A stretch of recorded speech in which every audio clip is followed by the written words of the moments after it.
मत्स्य विश्वविद्यालय अलवर के बीए प्रथम वर्ष के छात्रों का आज इस ई कंटेंट्स में स्वागत है।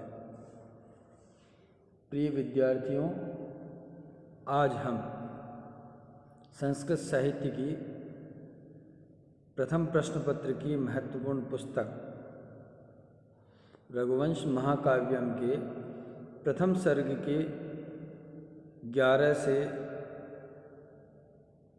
17 श्लोकों का अध्ययन करेंगे।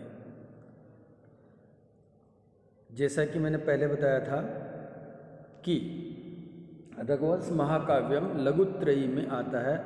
महाकवि कालिदास विरचित यह महाकाव्य एक श्रेष्ठ महाकाव्य है तथा उन्होंने अपनी प्रौढ़ अवस्था में यानी पहले कुछ काव्य रचना करने के बाद यह संतुलित और सुव्यक्त महाकाव्य की श्रेणी में आता है, जिसमें उन्होंने वैदर्भी शैली, प्रसाद गुण और श्रृंगार रस या वीर रस का इसमें प्रस्फुटन किया है। अब हम पढ़ते हैं 11वां श्लोक। वैवस्वतो मनुर्नाम माननीयो मनीषिणाम आसीन महीक्षिताम आद्य प्रणवश्छंदसामिव। एक बार पुनः। वैवस्वतो मनुर्नाम माननीयो मनीषिणाम आसीन महीक्षिताम आद्य प्रणवश्छंदसामिव। सबसे पहले इसके अर्थ करने के लिए संधि विच्छेद करते हैं। संधि विच्छेद में इस प्रकार है। वैवस्वतः मनुः नाम माननीयः मनीषिणाम आसीत् महीक्षिताम आद्यः प्रणवः छंदसाम इव। एक बार पुनः। वैवस्वतः मनुः नाम माननीयः मनीषिणाम आसीत् महीक्षिताम आद्यः प्रणवः छंदसाम इव।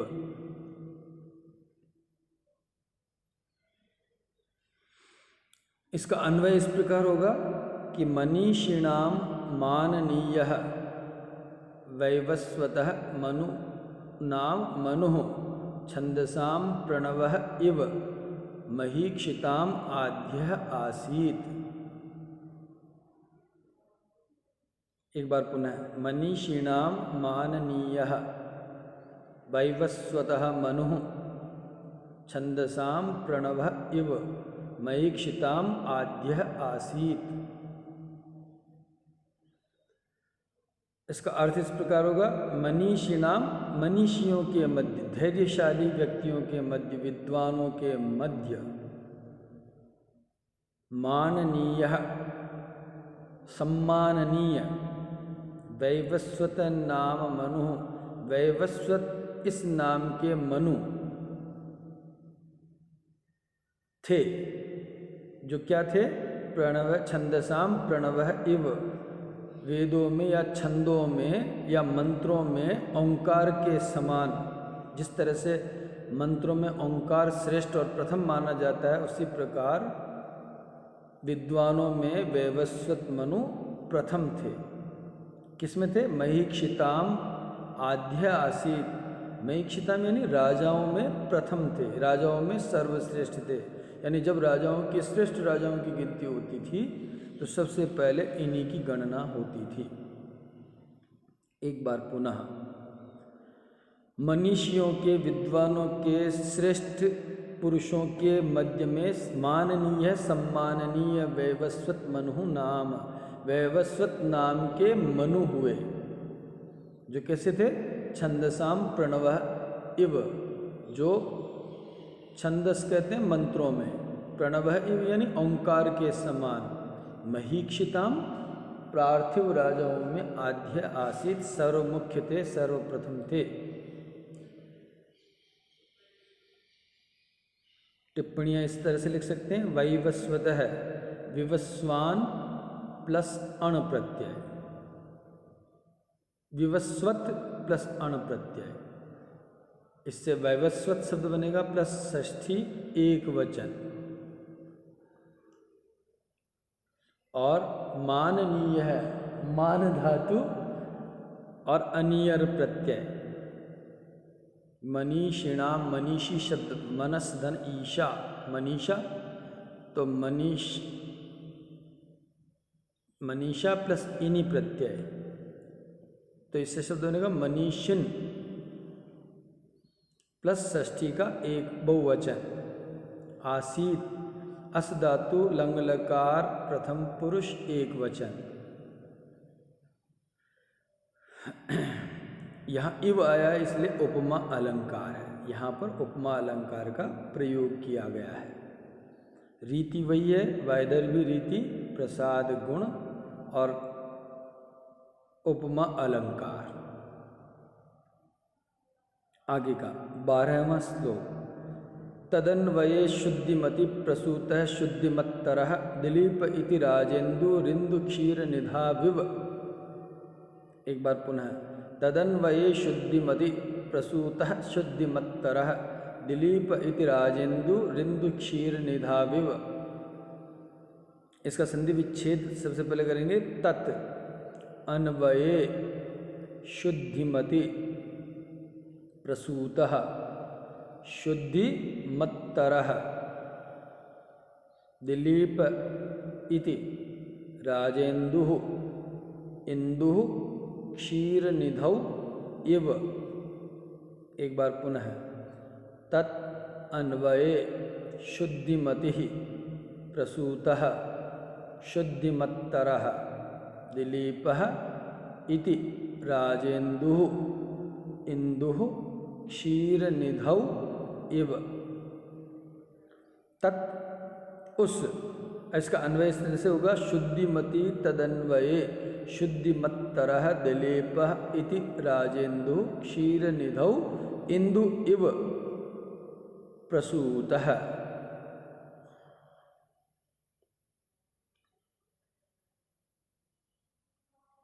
इसका अर्थ इस प्रकार होगा, तद अन्वये शुद्धिमती अत्यंत शुद्ध पवित्र, तद अन्वये उस वंश में शुद्धिमत्तरः अत्यंत पवित्र, दिलीप इति दिलीप इस प्रकार का राजेन्दु राजाओं में श्रेष्ठ राजा, क्षीरनिधौ इंदु इव क्षीर सागर में चंद्रमा के समान प्रसूतः उत्पन्न हुए। एक बार पुनः, कि वह रघुवंश जो वंश था या सूर्यवंश था वह अत्यंत शुद्ध था।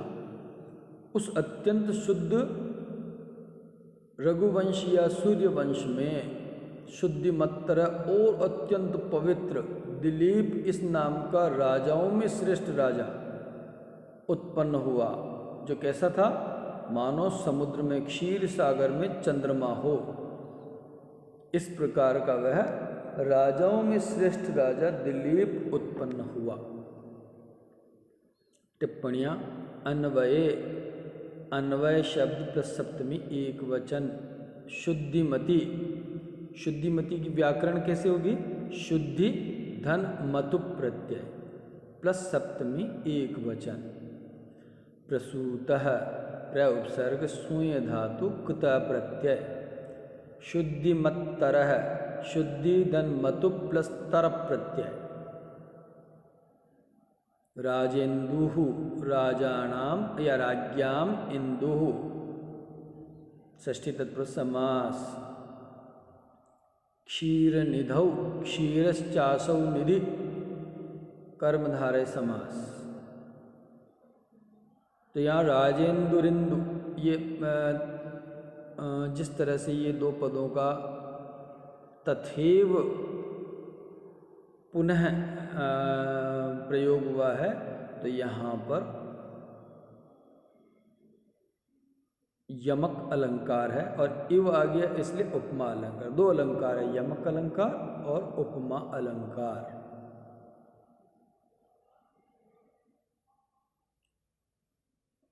आगे का 13वां, जो कि इम्पोर्टेंट है परीक्षा की दृष्टि से, क्योंकि राजा दिलीप के शारीरिक लक्षणों के विषय में बताते हैं ये। व्यूढ़ो रस्कः वृषस्कन्धः शाल प्रांशुर महाभुजः आत्मकर्म क्षमं देहम क्षात्रो धर्म इवाश्रितः।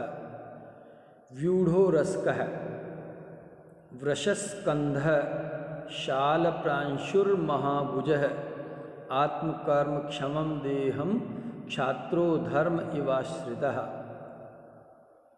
इसका पद विभाजन इस प्रकार होगा। व्यूढ़ो रस्कः वृषस्कन्धः शाल प्रांशुः महाभुजः आत्मकर्म क्षमं देहम क्षात्रः धर्म इव आश्रितः। एक बार पुनः। व्यूढ़ो रस्कः वृषस्कन्धः शाल प्रांशुः महाभुजः आत्मकर्म क्षमं देहम क्षात्रः धर्म इव आश्रितः। इसका अन्वय इस प्रकार होगा।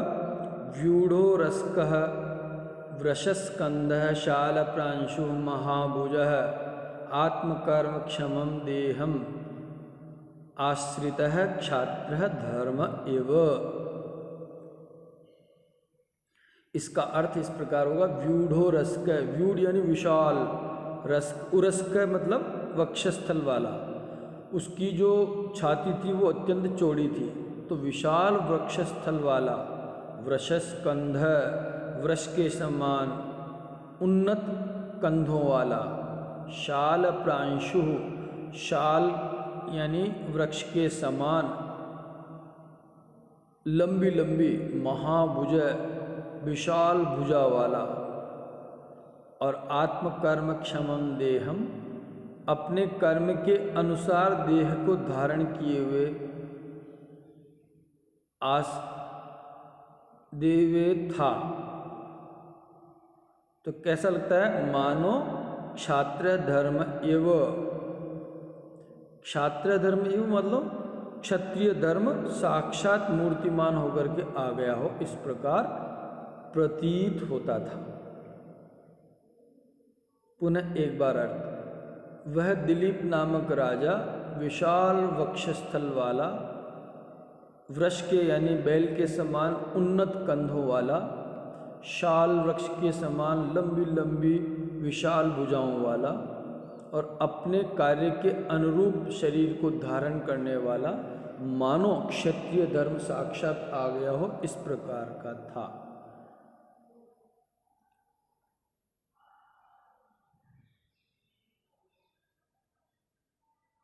अब इसमें टिप्पणियां इस प्रकार है। व्यूढ़ो रस्कः व्यूढ़म उरह यस्य सः। व्यूढ़म उरह यस्य सः बहुव्रीहि समास। वृषस्कंध वृष इव स्कंधौ यस्य सः बहुव्रीहि समास। शाल प्रांशु शाल वृक्ष एव प्रांशुरुन्नतः बहुव्रीहि समास। महाभुजः महांश्चासो भुजा कर्मधारय समास। आत्मकर्म क्षमम आत्मनः कर्म षष्ठी तत्पुरुष समास। आत्मकर्म कर्मणः क्षमम षष्ठी तत्पुरुष समास। आश्रितः आ उपसर्ग श्री धातु कुतः प्रत्यय धर्म ध्री धातु मनिन प्रत्यय। 14वां श्लोक। सर्वातिरिक्त सारेण सर्वतेजो विभावेना स्थित सर्वेन्नतो नते नोर्विम क्रांत्वा मेरुरिवात्मना। एक बार पुनः।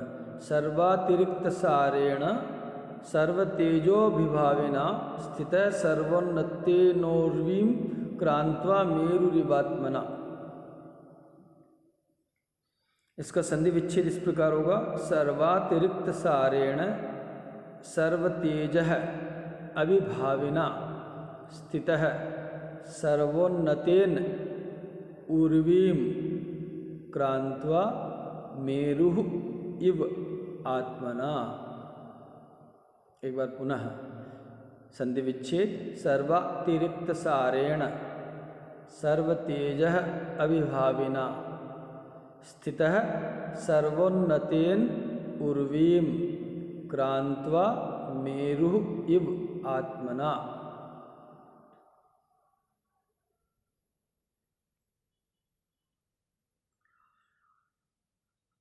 इसका अन्वय इस प्रकार होगा।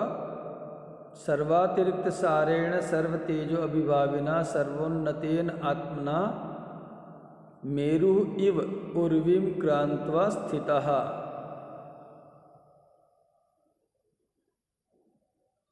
इसका अर्थ इस प्रकार होगा।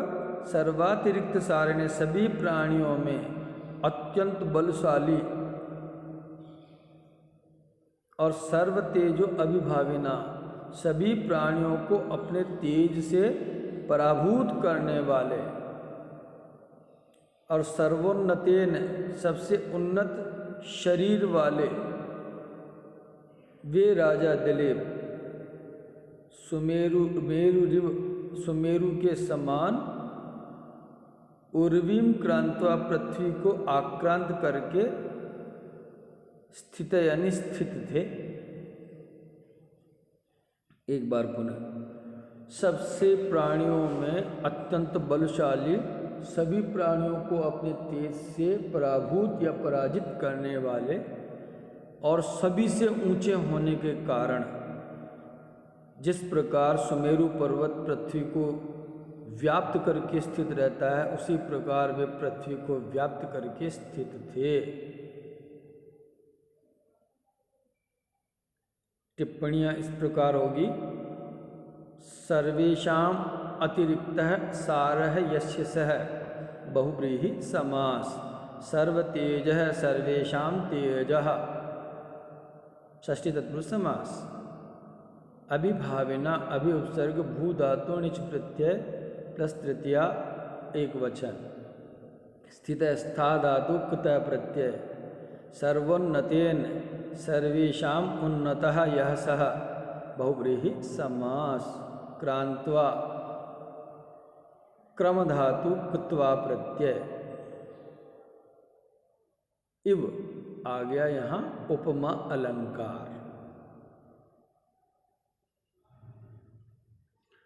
आगे का श्लोक।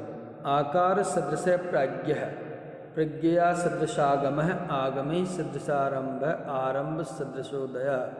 इम्पोर्टेंट है। एक बार पुनः। आकार सदृश प्राज्ञः प्रज्ञा प्रज्ञया सदृशागमः आगमे सदृशारंभ आरंभ सदृशोदय। विग्रह संधि विच्छेद इस प्रकार है। आकार सदृश प्राज्ञ है आकार के और प्रज्ञया सदृश आगम है आगमे सदृशारंभ आरंभ सदृश उदय। अन्वय इस प्रकार। अन्वय ऐसा कैसी है। अर्थ इस प्रकार होगा कि आकार सदृश प्रज्ञ वह आकार के अनुरूप बुद्धि वाले थे और बुद्धि के अनुसार शास्त्र का अध्ययन अभ्यास करने वाले थे और अब शास्त्राभ्यास के अनुसार उद्योग करने वाले कार्यारंभ करने वाले और उद्योग के अनुसार फल को प्राप्त करने वाले थे। अर्थात उनकी बुद्धि परिष्कृत थी लेकिन वो बुद्धि दूसरे कामों में नहीं शास्त्रों के चिंतन में लगती थी और जब शास्त्रों के चिंतन से उनको ज्ञान होता तो उसके अनुसार वो क्रिया करते और जो क्रिया करते या कार्य करते उनका फल उसी रूप में मिलता है जैसा कि वो चाहते थे। टिप्पणियाँ। आकार सदृश प्रज्ञ है आकार सदृश है प्रज्ञा यस्य सह बहुव्रीहि समास। प्रज्ञा प्रधन ज्ञा धातु जानना प्लस क प्रत्यय और टाप प्रत्यय इससे शब्द बनेगा प्रज्ञा प्लस तृतीया का एक वचन। सदृशागम सदृश आगम यस्य सह सदृशारंभ सदृश आरंभ यस्य सह। आगे का 16 इम्पोर्टेंट है। भीम कांते नृपगुणैः स बभूवोपजीविनाम् अगृह्याश्चाभिगम्यश्च यादव रत्नेरिवार्णवः। एक बार पुनः, भीम कांते ही नृपगुणैः स बभूवोपजीविनाम् अगृह्यश्चाभिगम्यश्च यादव रत्नेरिवार्णवः। विग्रह इस प्रकार होगा, भीम कांते ही नृपगुणैः सह बभूव उपजीविनाम् अगृह्य च अभिगम्य च यादव रत्नैः इव अर्णवः।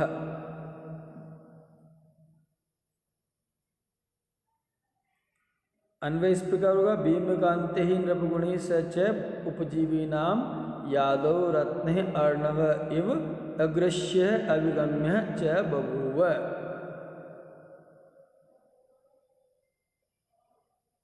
अर्थ इस प्रकार होगा,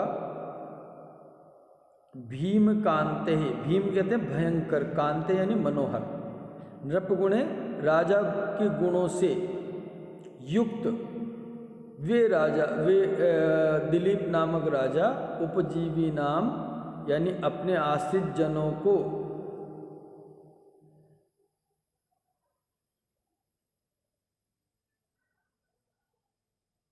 अगृह्य अभिगम्यश्च यानी दूर रखने वाले और समीप में रखने वाले, आश्रय देने वाले हुए।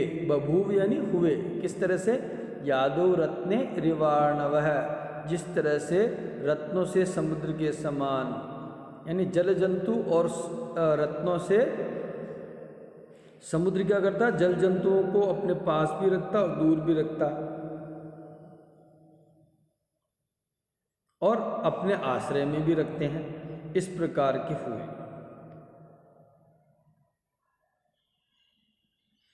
एक बार पुनः, भयंकर और मनोहर गुणों से युक्त, राजगुणों से युक्त वह राजा दिलीप अपने आश्रित जनों के, जल जंतुओं के और रत्नों के समुद्र के समान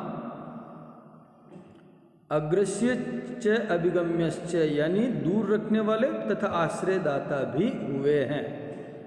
अर्थात कहने का अभिप्राय क्या है कि वह राजा दिलीप भयंकर गुणों से और कमनीय गुणों से युक्त थे, इसलिए कोई भी उनके आश्रित जो जन हैं वो अचानक उनका फ़ायदा नहीं उठा सकते थे और उनसे दूर भी नहीं रह सकते थे। गुण का पारखी होने से, राजा गुणों का पारखी था तो गुणवान को वह आश्रय देता था, लेकिन दुष्ट व्यक्ति थे उनको हमेशा दूर रखता था। किस तरह से, जिस तरह से समुद्र में दोनों ही चीज़ें होती है, जल जंतु भी होते हैं जो खा जाते हैं और रत्न भी होते हैं। तो मनुष्य जो है अपने लालच में, रत्नों के लालच में उसके पास जाता तो है, लेकिन डर के मारे उनसे दूर भी रहता है कहीं जल जंतु उनको नहीं खा जाए।